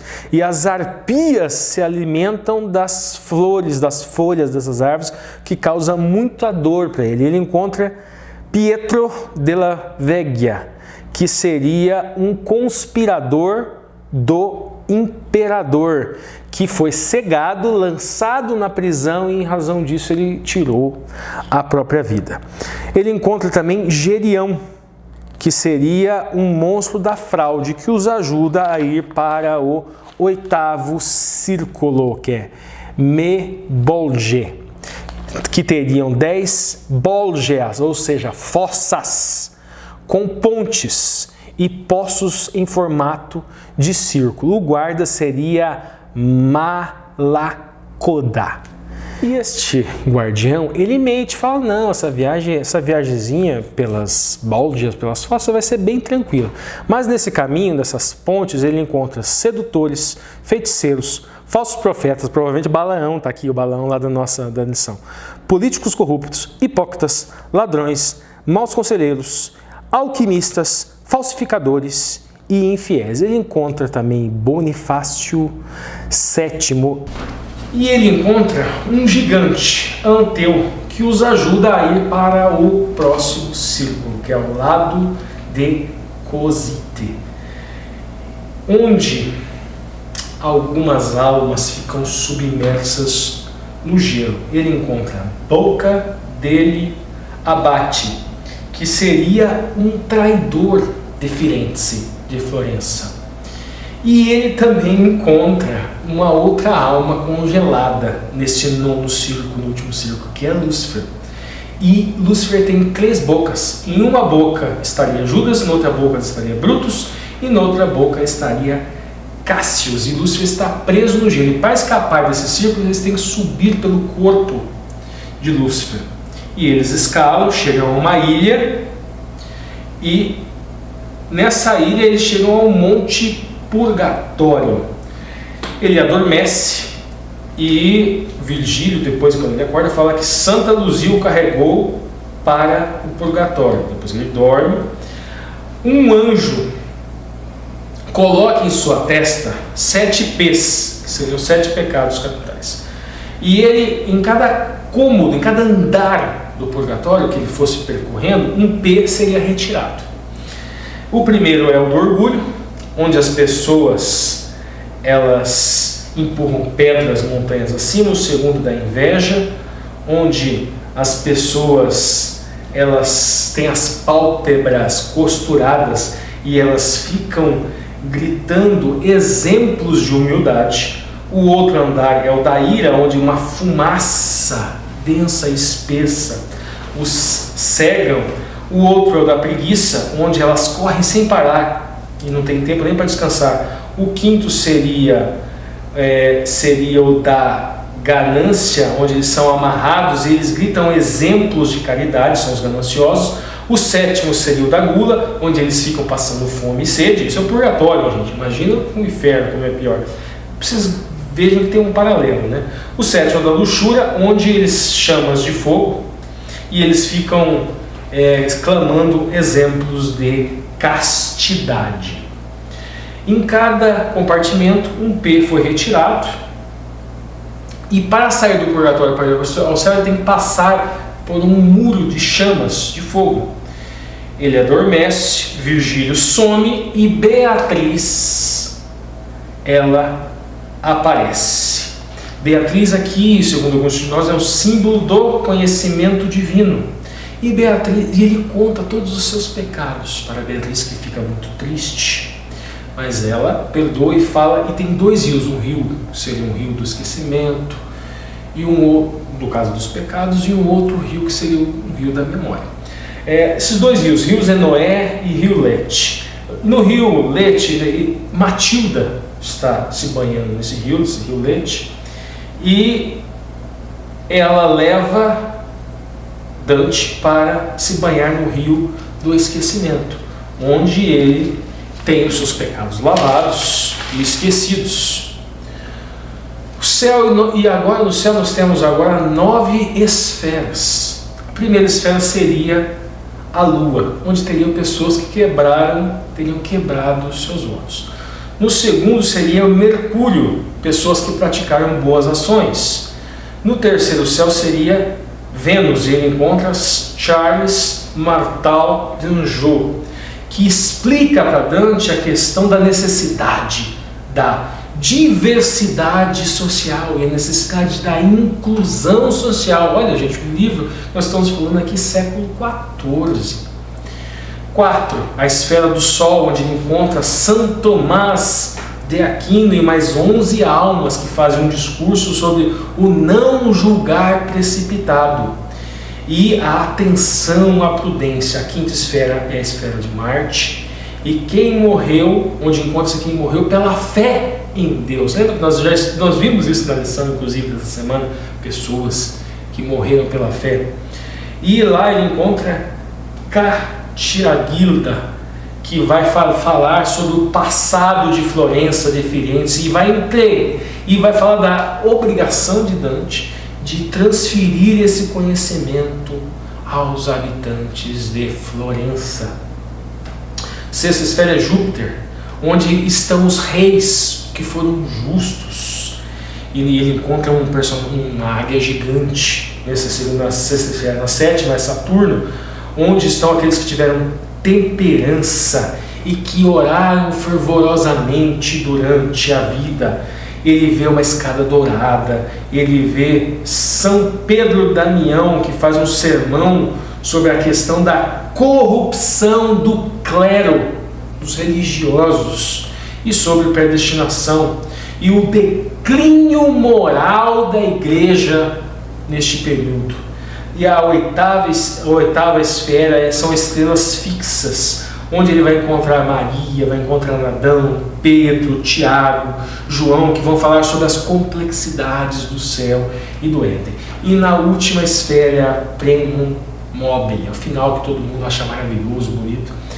E curioso, gente, é que em cada esfera que ele vai subindo, a beleza de Beatriz ela vai se intensificando. A Beatriz que vai conduzindo ele para essas esferas. Ou seja, conhecimento divino vai se transformando mais belo e às vezes ficando até difícil de ser enxergado.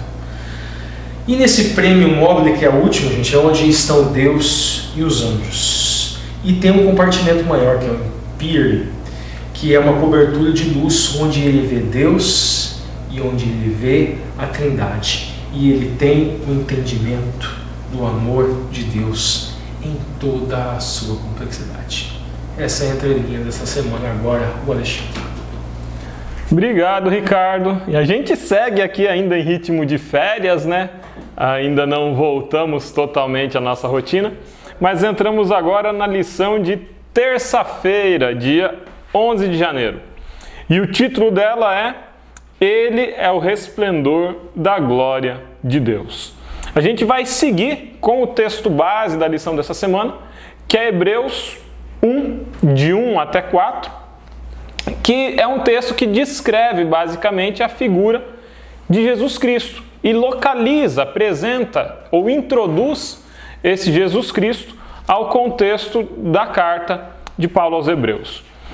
A pergunta da lição de terça-feira, a pergunta 4, nos pede o que essa passagem, Hebreus 1, 2 a 4, nos ensina sobre Jesus. E eu separei aqui alguns elementos.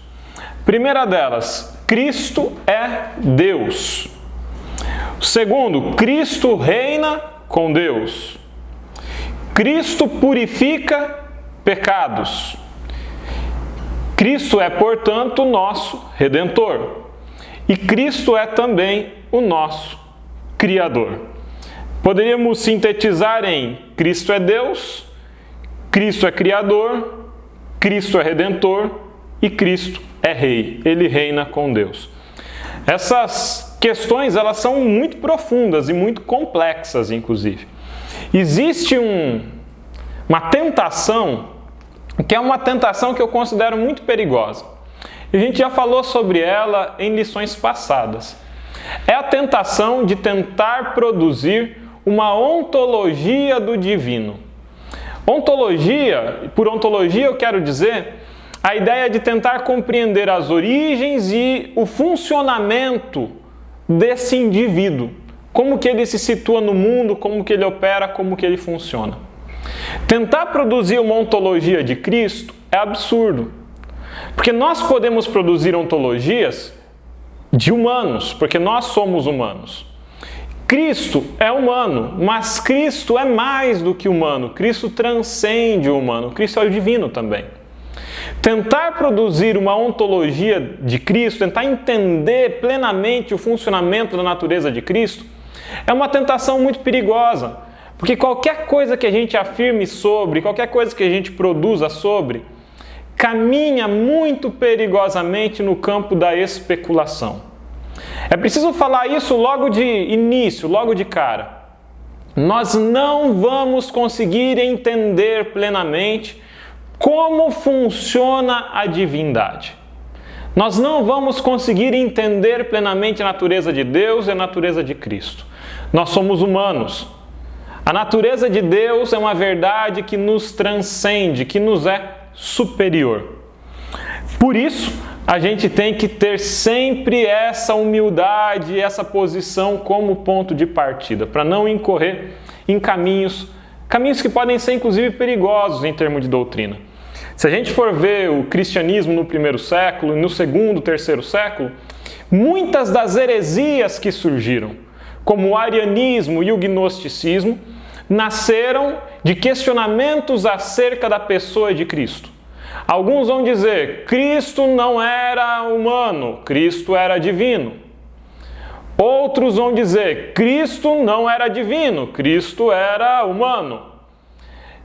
Tentar explicar os meandros, os detalhes da natureza de Cristo foi o que deu início a boa parte das heresias, que caminhavam depois para transformações doutrinárias muito perniciosas, muito perigosas, e que geralmente se misturavam ainda com crenças do orientalismo, com crenças do paganismo. Então, é um caminho de fato perigoso.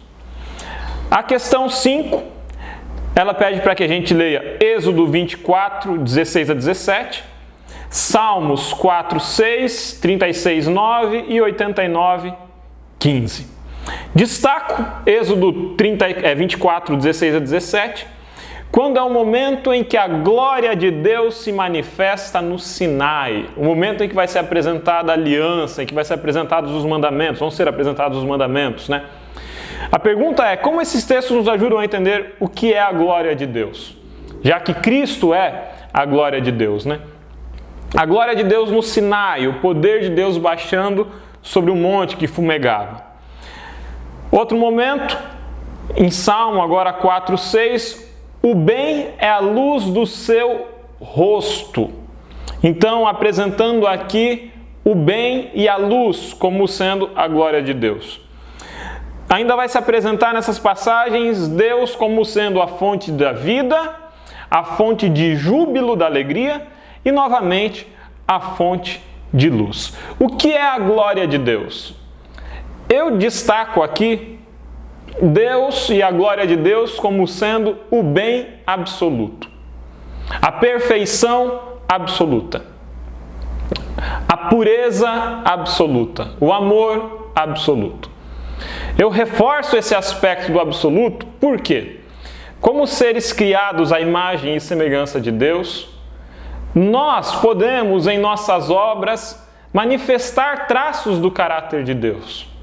O amor genuíno, a caridade, a abnegação, o altruísmo, a empatia.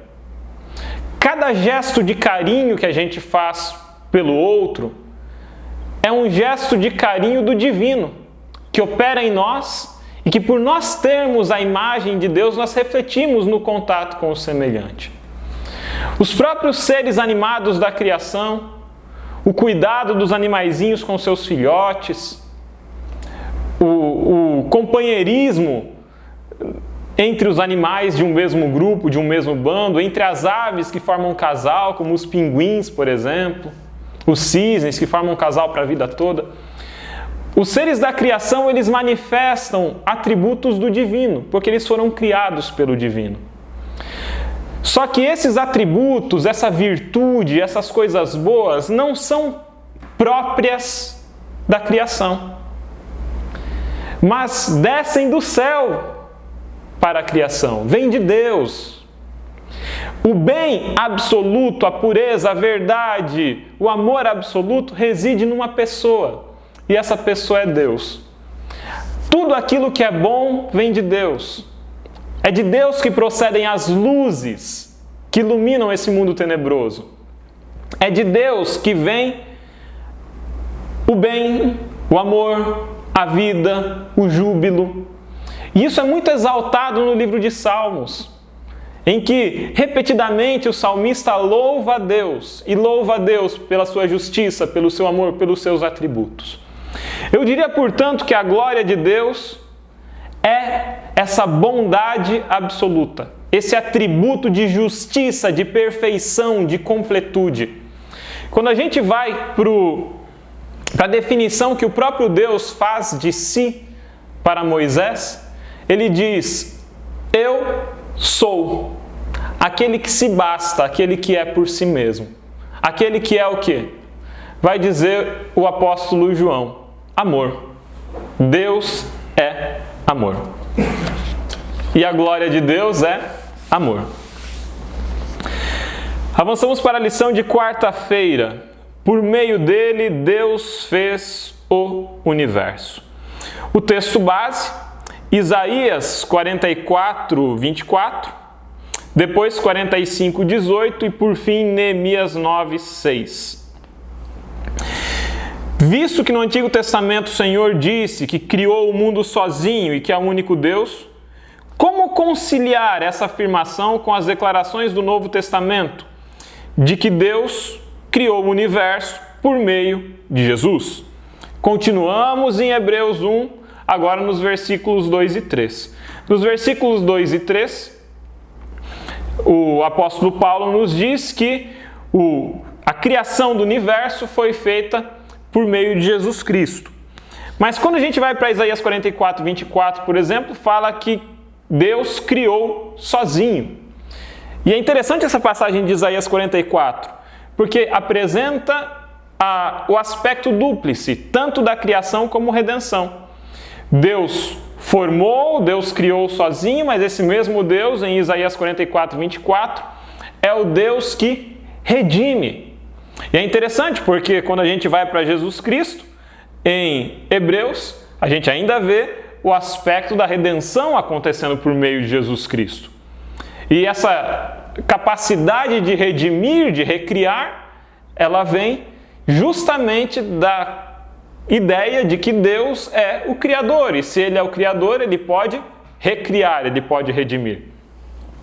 Em Isaías 45, 18 vai dizer: eu sou o Senhor e não há outro. Como que a gente pode conciliar, portanto, a ideia de que há apenas um Deus, Deus criou sozinho, com Hebreus 1, 2 e 3, de que Cristo atuou, operou como meio de criação de Deus? A explicação para essa questão é apresentada na continuidade da lição, que Jesus Cristo é Criador, que Jesus Cristo é juiz, que Jesus Cristo sustenta o universo e, portanto, Jesus Cristo é Deus. Chegamos novamente à questão da natureza do divino e da natureza de Cristo.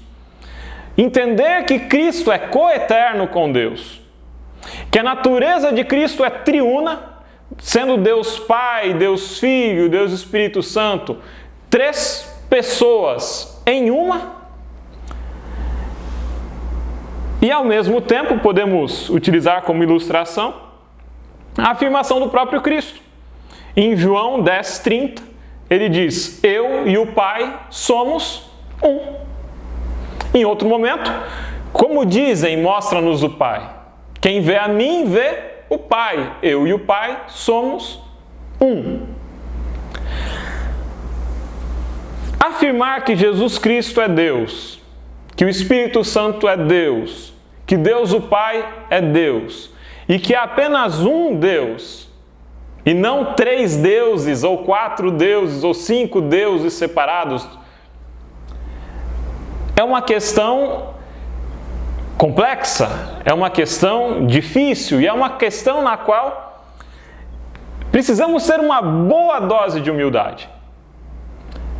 Incorrer, volto a afirmar, na tentativa de produzir uma ontologia do divino é caminhar em águas perigosas.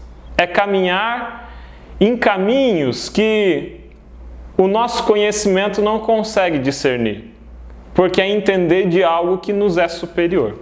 Precisamos ter uma boa dose de humildade aí. Uma coisa é clara, quando nós vamos para a Bíblia, nós vemos que Deus é um, nós vemos que Jesus Cristo é Deus, e nós vemos que Jesus Cristo operou na criação, operou na redenção e operará na restauração final. Quinta-feira, hoje eu gerei você. Hebreus 1, 5, eu gerei você. Se Jesus Cristo foi gerado por Deus, unigênito, único gerado por Deus, como Jesus Cristo estava na criação antes de Cristo, portanto? Jesus Cristo teria nascido no século I. Se Jesus Cristo nasceu no século I, depois de Cristo, anos domini, como é que Cristo operava na criação? Como é que Cristo estava presente na criação? Como é que essa figura gerada em Hebreus 1:5, eu gerei você, é a mesma figura que estava lá na criação? Cristo antecederia o próprio Cristo? O texto base para a gente entender isso, na questão 7, segue em 2 Samuel, Salmos e Lucas depois. 2 Samuel 7, 12 a 14 vai falar do teu descendente. E falando, eu lhe serei por pai. Aqui faz referência à figura do descendente davídico. Aquele que viria depois de Davi. Um rei que seria chamado Filho de Deus. Que teria a Deus por pai. Um rei cujo reino duraria eternamente, cujo reino não acabaria. E que, ao governar, governaria de acordo com a vontade e o coração de Deus. Em Salmos, tu és o meu filho, eu hoje te gerei. E por fim, em Lucas, nós temos a cena da concepção virginal de Jesus Cristo em Maria. Quando o anjo aparece para Maria, convida ela para ser a mãe do Messias, e ela recebe o ministério de gerar o Cristo. Então Jesus Cristo é um Deus com data de nascimento? A figura humana de Jesus Cristo, sim. Nascido do ventre de Maria. Mas como bem diz o apóstolo João, no princípio era o Verbo, e o Verbo estava com Deus, e o Verbo era Deus. A existência de Cristo, do Messias, antecede a gestação do Cristo bebê. Cristo já existia, o Verbo já existia. Ele estava no princípio com Deus, e por meio dele foram feitas todas as coisas. Cristo estava na criação. Se Cristo estava na criação, como ele foi gerado? A figura de geração aqui tem a ver com um cumprimento profético. Tem a ver com ele ser gerado como humano e depois ser gerado como o rei. É um conceito, como diz o autor da lição, que está ligado à concepção de adoção divina, em que reis da região do Crescente Fértil eram considerados filhos de Deus, adotados por Deus. Nós temos outros momentos em que Cristo se revela em seu ministério. No batismo, por exemplo, quando do céu a voz do Pai fala, enquanto o Espírito desce sobre Cristo na forma de pomba, a Trindade se reúne. Cristo sai das águas, o Espírito paira como pomba e a voz de Deus fala do céu, Deus o Pai. Este é meu Filho amado em quem me comprazo. Outro momento, como o momento da transfiguração, um momento em que a natureza divina de Cristo se revela, transborda do corpo humano. Outro momento de destaque no ministério de Cristo, a ressurreição. No momento da morte, inicialmente, quando a própria terra geme com a morte de Deus, e depois da ressurreição, quando Cristo sai da sepultura, trazendo consigo as chaves da morte e do abismo. Passa agora a sentar-se à destra de Deus, ele é entronizado, ele passa a ocupar o seu lugar como Deus, tendo vencido para sempre o pecado e a morte. Fico com a citação do penúltimo parágrafo da lição de quinta.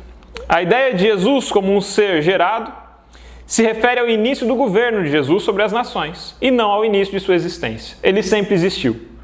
Nunca houve tempo em que Jesus não existisse, porque ele é Deus. Eu não tenho aqui a pretensão de entender a Trindade, explicar a Trindade ou entender os mistérios da natureza do divino. existe uma boa dose de fé e de aceitação de que existem coisas que me são reveladas e que me são inteligíveis, e existem coisas que não me são inteligíveis. O mistério da natureza divina de Cristo, o mistério da natureza do próprio Deus, é uma delas. Aquilo que eu conheço me basta, e é o suficiente para eu confiar, porque a glória de Deus se revela a nós. A glória de Deus se revela a nós em Cristo, o amor absoluto encarnado em homem. Um abraço para vocês e a gente se vê na próxima semana. Tchau, tchau. Valeu, Alexandre. Obrigado, Ricardo, por toda semana nós estarmos conseguindo gravar esse conteúdo para disponibilizarmos aí para os nossos irmãos, nossos queridos.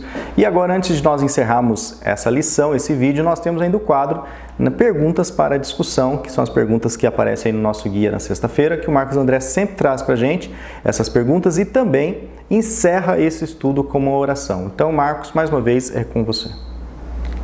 Muito bem, chegamos ao final de mais um vídeo, chegamos ao final de mais uma lição. Espero que você tenha gostado do conteúdo desse canal até aqui. E espero que continue conosco. Se você ainda não é inscrito no canal, se inscreva. Se você já é inscrito, deixe aqui o seu comentário, o que você tem gostado aqui no canal. Deixe também seu pedido de oração para que possamos orar uns pelos outros. Utilize esse canal como uma grande classe de escola sabatina, como uma grande classe bíblica, para que assim possamos continuar estudando a Bíblia aí por alguns anos, por muitos anos, quem sabe até a vinda do nosso Senhor Jesus Cristo. Na parte de sexta-feira nós temos uma pergunta que, na verdade temos 4 perguntas, né? E a primeira diz assim: como compreender as palavras e ações de Jesus nos ajuda a entender melhor a Deus, o Pai? Na prática, como isso enriquece seu relacionamento com o Pai? Então, Jesus, ele é um Deus pessoal, né? Então, compreender Deus é compreender Jesus, né? Deus ele fala na Bíblia, pelo que eu sei, somente 3 vezes, né? No batismo de Jesus, no Monte da Transfiguração e depois novamente quando ele fala: esse é o meu filho amado, a ele ouvi, esse é o meu filho amado em quem tenho prazer, né? Então, o Deus que nos foi revelado é o Deus que foi revelado através de Jesus. É isso que Hebreus está falando no capítulo 1, do verso 1 até o verso 3. Né? Então, quem quer conhecer a Deus, conhece Jesus. Né? A pergunta número 2 diz assim: a maneira pela qual Deus falou com Jesus e o tratou é a mesma como ele deseja falar conosco e nos tratar? O que isso nos diz sobre como devemos tratar os outros, né? Deus, ele se revela, ele fala com Jesus. Tem um texto aqui do Desejado de Todas as Nações que diz assim: as palavras dirigidas a Jesus no Jordão, este é o meu filho amado, em quem me comprazo, Mateus 3, verso 17, abrangem a humanidade. Deus falou a Jesus como nosso representante, ou seja, quando Deus estava falando, esse é o meu filho amado, tenho prazer nele, tenho satisfação nele, ele estava falando a Jesus, mas como representante da humanidade. Ou seja, todos nós estamos representados em Jesus. E isso nos dá uma grande responsabilidade quanto ao que nós devemos fazer e falar ao próximo, às pessoas que estão ao nosso redor. Né? Lembrando lá de Mateus 25, verso 40, que diz que tudo que nós fazemos aos nossos irmãos, nós estamos fazendo diretamente a Jesus, seja para o bem, seja também para o mal. Né? Pergunta número 3, pense na importância da divindade eterna de Cristo. O que perdemos se cremos que Jesus foi apenas uma criatura que foi crucificada, em contraste com esse pensamento, com a realidade de que Cristo é o Deus eterno. Né? Então, algumas pessoas pensam que Jesus Cristo é uma criatura de Deus. Né? E se Jesus Cristo fosse uma criatura de Deus realmente, mesmo que ele tivesse todas essas funções de revelar o Pai e tal, ele não seria Deus se envolvendo pessoalmente. Seria como se Deus tivesse se acovardado, né, no momento da salvação do ser humano e enviado uma das suas criaturas. Mas o fato de que Jesus é o próprio Deus, que Jesus é uma das pessoas da divindade, é o fato de que Deus, ele se envolve pessoalmente no nosso resgate, se envolve pessoalmente mesmo quando isso significa a sua própria morte. Né? Então é isso que significa Jesus como Deus. E a pergunta número 4, dar glória a Deus é parte da verdade presente? Aí cita aqui Apocalipse, capítulo 14, verso 7, né, que diz: temei a Deus e dai-lhe glória. O apóstolo Paulo também diz que nós devemos glorificar a Deus em tudo que nós fazemos, né? Quer comais, quer bebais, quer façais qualquer outra coisa, façais para a glória de Deus. Então, tudo que nós fazemos, quando nós levamos o nome de Cristo, quando nós levamos o nome de Deus, quando nós nos denominamos representantes de Cristo através do nome cristão, né, nós estamos glorificando a Deus ou envergonhando o nome de Deus. Então, quando nós nos revelamos como cristãos, nós temos uma responsabilidade superior, uma responsabilidade de glorificar o nome daquele que se entregou e que deu o seu próprio Filho por nós. Deus nos abençoe e que possamos ser representantes fiéis do nosso Deus, que glorifica o nome dele por onde quer que passe e que principalmente leve outras pessoas ao caminho, né, a Cristo, que é o único caminho para o Pai. Quero convidar você mais uma vez a orar comigo para encerrarmos mais esse vídeo. Vamos orar? Santo e bom Pai, muito obrigado pelo privilégio que nós temos de ter um canal como esse aqui, onde podemos estudar juntos a Tua Palavra com profundidade, sem preocupação com o tempo, sem preocupação com outras coisas que talvez possam nos limitar em outros conteúdos, em outros ambientes. Nós te pedimos, Senhor, que o Senhor continue nos iluminando, nos guardando, nos dê a Tua paz e nos aproxime cada vez mais da salvação em Cristo Jesus. Muito obrigado, porque o Senhor se envolve pessoalmente na batalha contra o pecado e também nas nossas batalhas diárias. Por isso nós te agradecemos e te pedimos que o Senhor nos mantenha salvos até o dia que Jesus Cristo voltar. Em nome de Jesus. Amém. Obrigado, amigos. Até a semana que vem com mais um estudo da Palavra de Deus. Valeu, Marcos. Agora sim, encerramos esse estudo, essa lição sobre a mensagem aqui de Hebreus, o Filho Prometido. Espero que tenha sido muito útil para você, que essa mensagem e tudo que nós trouxemos para vocês, né, tenha aproximado vocês um pouquinho mais aí das reflexões divinas e eternas. Beleza, pessoal? Nos vemos então no quarto vídeo já, onde nós vamos estudar sobre Jesus, o nosso irmão fiel. Beleza, pessoal? Se cuidem, continuem se cuidando. Nos vemos, se Deus quiser. Até lá. Tchau, tchau.